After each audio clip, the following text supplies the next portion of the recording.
A gente tem no país 2 governos. E não é esse país neste momento. Mas no Brasil, a gente opera com 2 governos. Eu já disse aqui que a gente criou a República Monarquista do Brasil, que é um absurdo, não é uma contradição. República Monarquista do Brasil, porque a gente tem barão, visconde, duque, que são os caras dos tribunais, que são os caras que têm os favorecimentos, aquele deputado que trocou todos os dentes com dinheiro do Estado, aquele senador que viaja com dinheiro do jatinho, com gasolina paga por você, aquele tribunal que resolveu fazer uma sala VIP, e só não fez a sala VIP porque eles resolveram não fazer mais. Não é que veio alguém e falou, não pode. Não, eles falaram, acho que pegou mal, a gente não vai fazer. Mas ainda assim, compraram mais de 2 dúzias de carros de quase 400 mil reais, um para cada ministro. Precisa. Claro que precisa, porque eles são marqueses, eles são duques, né? Nesses tribunais, eles não levantam para pegar café.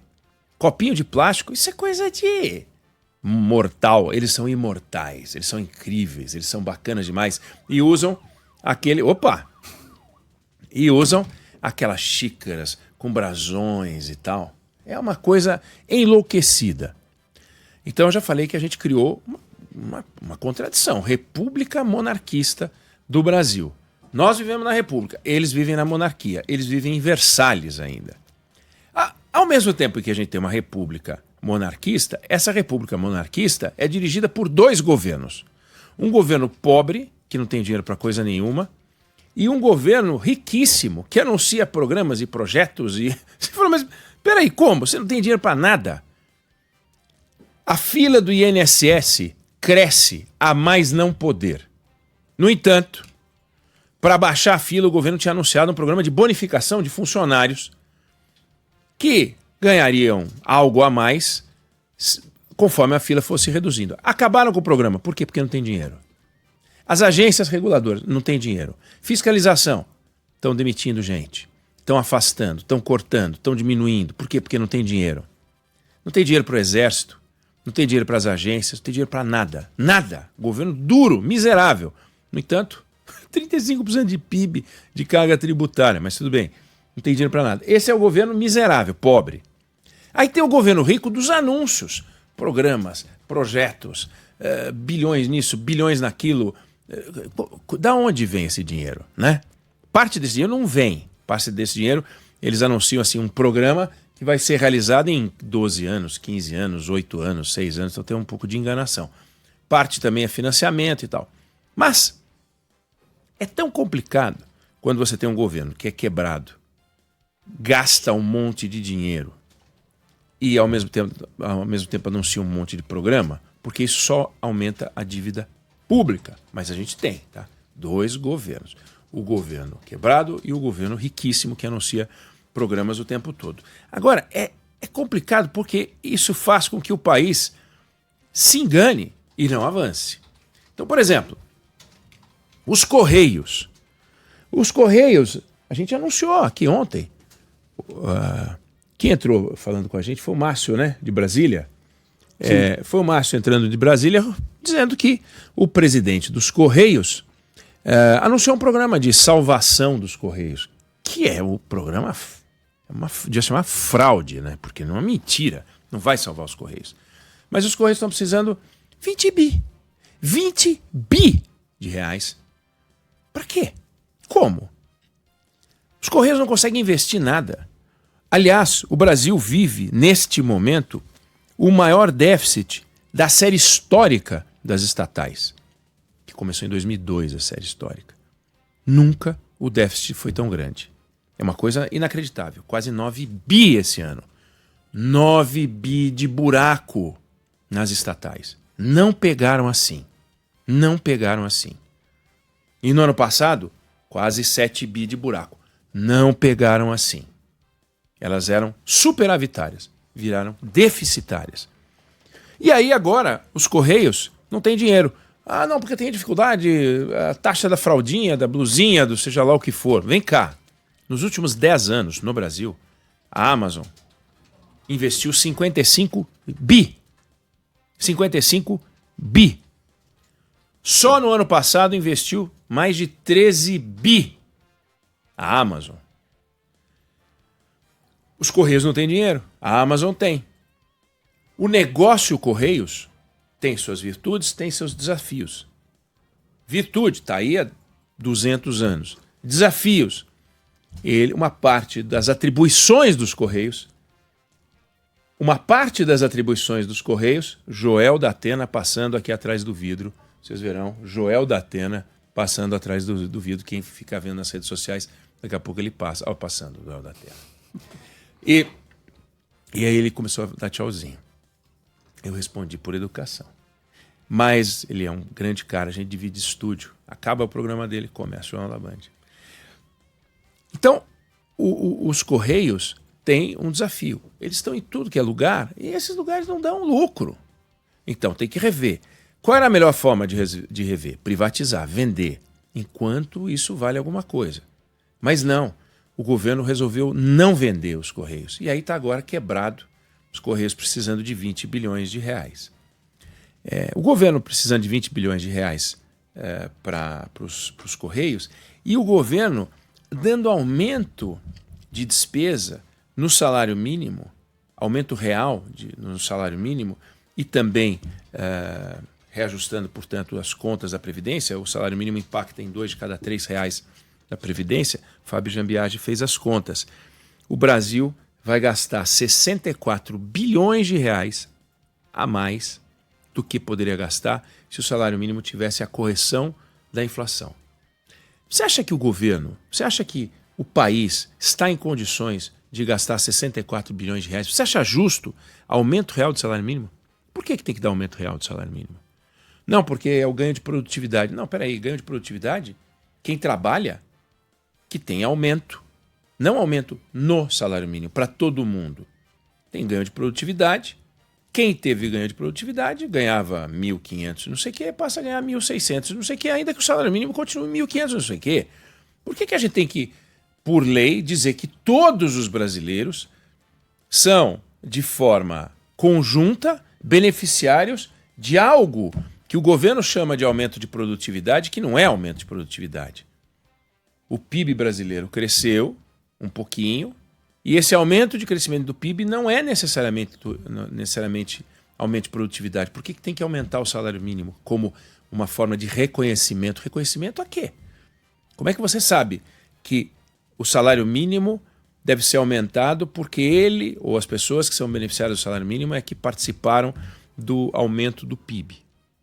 E eu falo isso para todos os assalariados.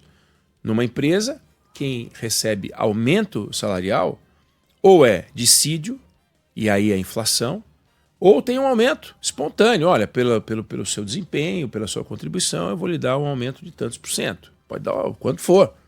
1%, 2%, 10%, 20%, dobrar, triplicar. A pessoa também pode trocar de emprego, mas a gente faz esse aumento do salário mínimo que não faz sentido. Lógico, não faz. Faz o sentido eleitoral, mas lógico não tem. Custa 64 bilhões de reais.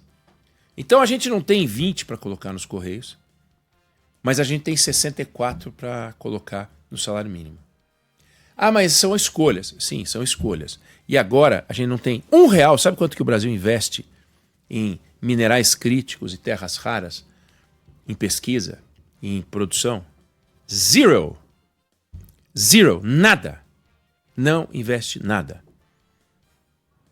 No tênis, vocês sabem, né, Fábio, por que falam em inglês, o 15-0 falam 15 love. Eles dizem assim, 15 love. Você está vendo uma partida de tênis Wimbledon, eles falam assim, 15 love. E 15-0 é 15 love. Daí você pergunta para um cara, mas por que você fala 15 love e não 15-0? Fala, porque love means nothing.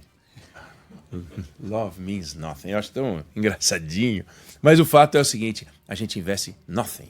A gente não coloca nada. Sabe quanto que a China coloca? A China coloca 15 bilhões de dólares ano.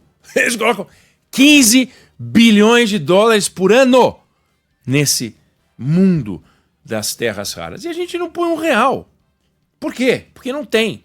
Mas tem 64 ali. Agora anuncia que precisa de 20 nos Correios. Mas vem cá, quais são as nossas escolhas? Nós vamos arrumar os Correios Para quê? Para brigar com a DHL, para brigar com a Amazon, para brigar com a FedEx? É isso que nós vamos fazer?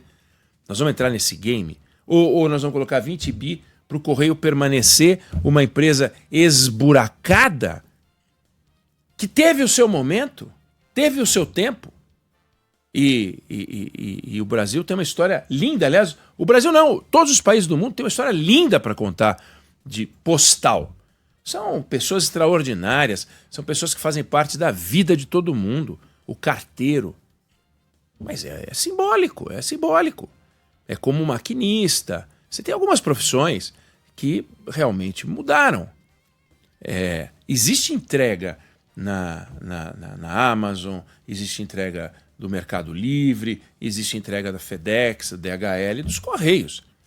Então, todas essas empresas operam com entrega. Não significa que vai ser o fim do serviço de entrega. Mas, do jeito que está, como é que nós vamos fazer o investimento? Como é que faz? Já é difícil para uma empresa como a Petrobras, que não tem esse lado social dos Correios. A Petrobras vai aonde está o petróleo.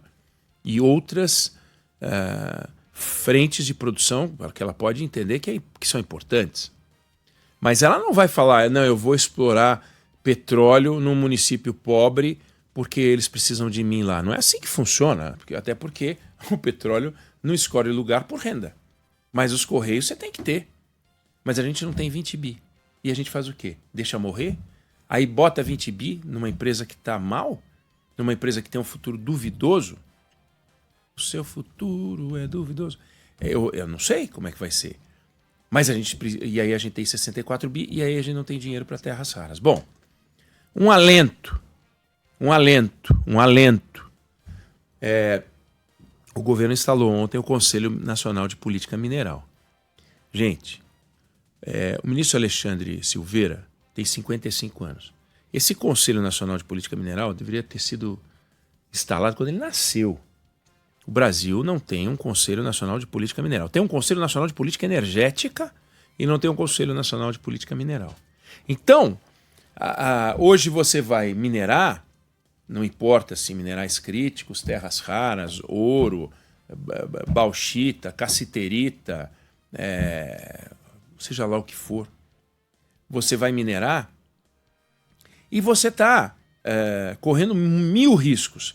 Primeiro, que o governo é um órgão gelatinoso. Você tem o Ministério de Minas e Energia, mas você também tem o Ministério do Meio Ambiente. Num conselho de política mineral, você reúne 18 ministérios, está tudo ali. Você, por exemplo, vamos explorar um determinado minério da lista dos minérios críticos, que são 30, mais ou menos.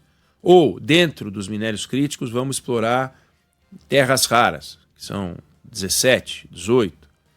Vamos explorar esses daí. Legal, mas o que a gente vai fazer com isso?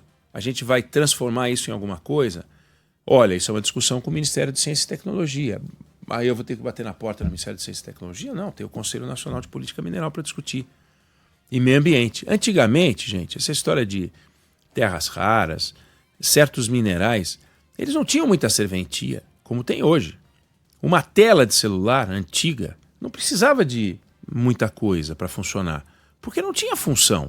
Não tinha touchscreen, não tinha uma luz por baixo, não tinham várias funções que o celular tem.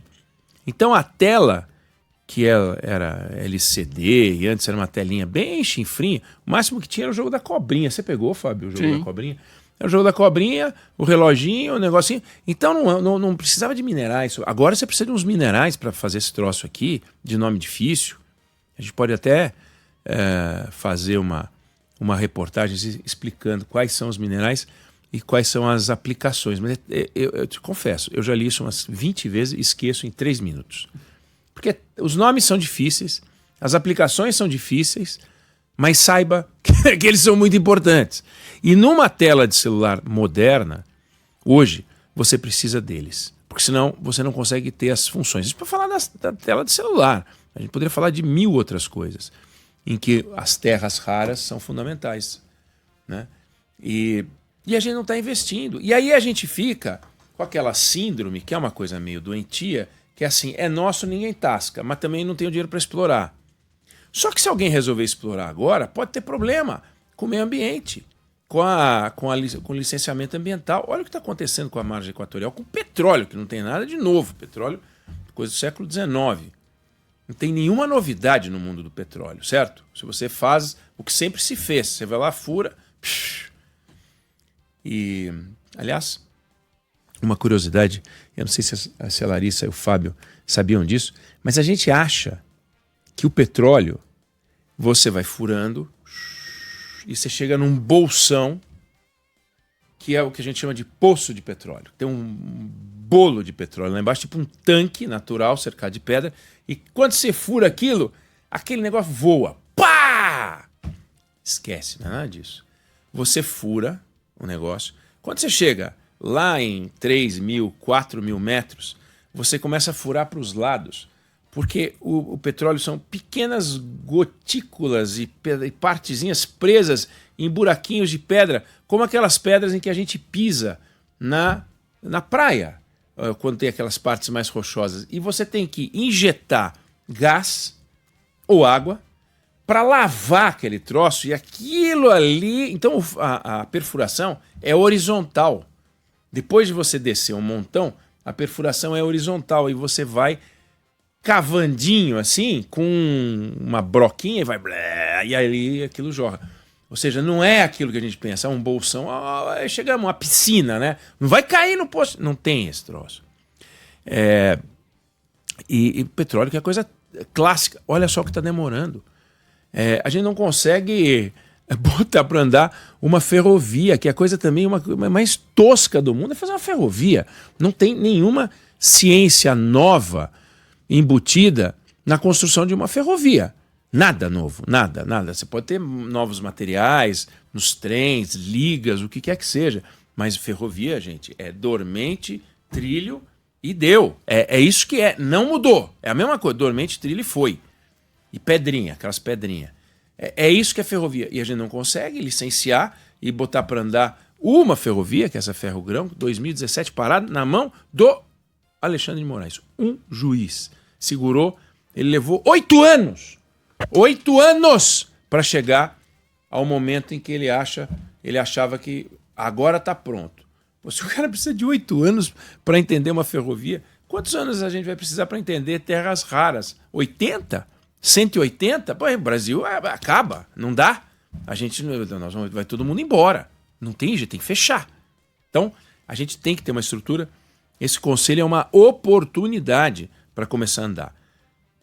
Também pode não funcionar, mas sem ele nós não vamos andar. Então, a instalação desse conselho tardio, deveria existir desde que nasceu o ministro Alexandre Silveira, a instalação desse conselho tardio pode ser um começo. Agora, também não existia a discussão de terras raras, como eu falei, agora existe. Então temos uma oportunidade para organizar o setor mineral. É engraçado, porque chama Ministério de Minas e Energia. Quando? Em que momento a gente ligou para o Ministério de Minas e Energia para perguntar de Minas? A gente sempre liga para perguntar de apagão, né? É energia o nosso negócio com eles. É para falar de energia, nunca é para falar de mineração. Mineração sempre foi uma coisa meio largada, uma coisa meio secundária. Tem a Vale, né, com produção mineral intensa. Petróleo é também uma produção mineral. Mas você tira isso, o ouro sempre foi uma coisa meio escanteada, o garimpeiro uma coisa meio escanteada. E aí você vê que o crime entra, porque tudo que é meio escanteado, largado, o crime vai lá e ocupa. Então, você tem crime no meio, tem que dar uma limpada geral nisso. Para dar uma limpada geral nisso, precisa organizar. Então, ainda que de forma tardia, que é inconcebível, como é que a gente não fez isso antes, o Conselho foi criado em 2022, último ano do governo Bolsonaro. Mas agora, 3 anos depois, ele foi instalado. Então é uma estrutura grande, são 18 ministérios, presidido pelo ministro de Minas e Energia. Estão lá os principais representantes dos ministérios. Vamos ver se essa coisa começa a andar. Agora, tudo para dar uma direção para que esse país, que é governado por um governo pobre e um governo que lança um monte de projeto, possa ter novas fontes de receita. Esse país precisa de novas fontes de receita. Não dá para ficar tirando carne do mesmo porco o tempo todo. Já deu. Daqui a pouco a gente está cozinhando osso. Que depois de 35% de carga, me diz, o que as pessoas vão aguentar pagar? Não dá, ninguém aguenta, ninguém tem paciência para isso. Eu não sei se você concorda ou discorda, mas essa é a opinião que eu tenho sobre o assunto.